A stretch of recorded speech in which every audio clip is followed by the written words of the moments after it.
had learned guitar when I was 12, 13. I was interested in Celtic folk music.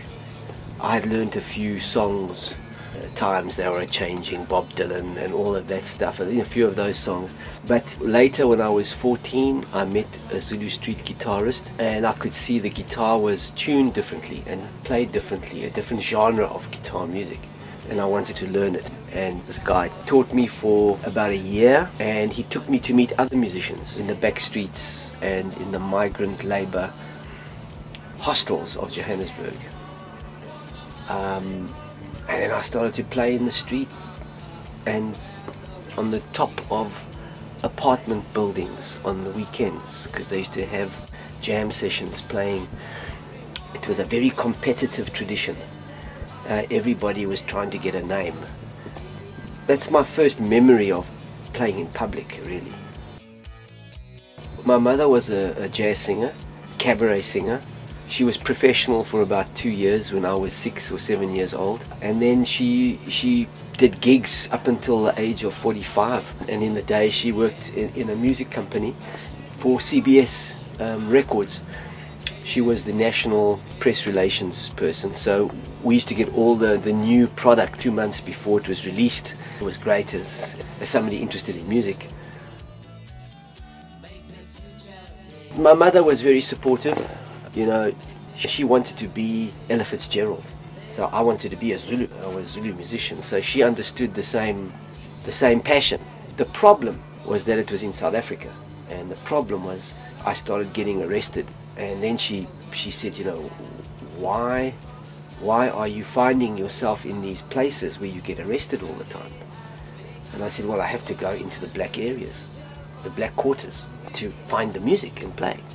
For some reason, whites are not allowed to go in that area. So sometimes I get caught, and you know, I didn't quite understand. At that time, I was 15. I didn't understand the politics of South Africa. I grew up in Zimbabwe, I grew up in Zambia. I got back to South Africa when I was 11. So it was just and in Zambia, it was a democratic country. There were more black school kids, more black teachers than white kids. So I had a great time. And then I came back to South Africa and everything changed. So I had to adjust, and I didn't really understand the politics of South Africa when I was 15. So I became streetwise, found a way to get around and in and out of these places, but I used to get caught sometimes.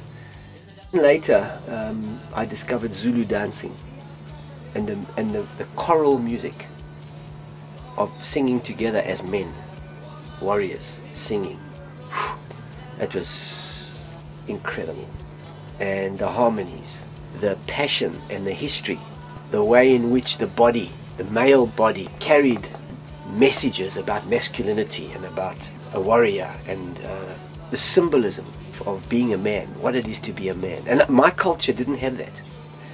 Western culture for me, you know, men, you know, when Zulus walked, you see them walking, you know, they were in the world. I was jealous. I wanted to be like that. I wanted to be able to speak that language, because my culture didn't speak that language. So I started to learn to dance. And then I discovered that some of the movements came from other areas of movement, like stick fighting. The way the body moves in the dance is a reflection of the fighting styles from a different area. It was a big adventure for me as a young boy of 16 to discover all of these tribal cultural activities in Johannesburg.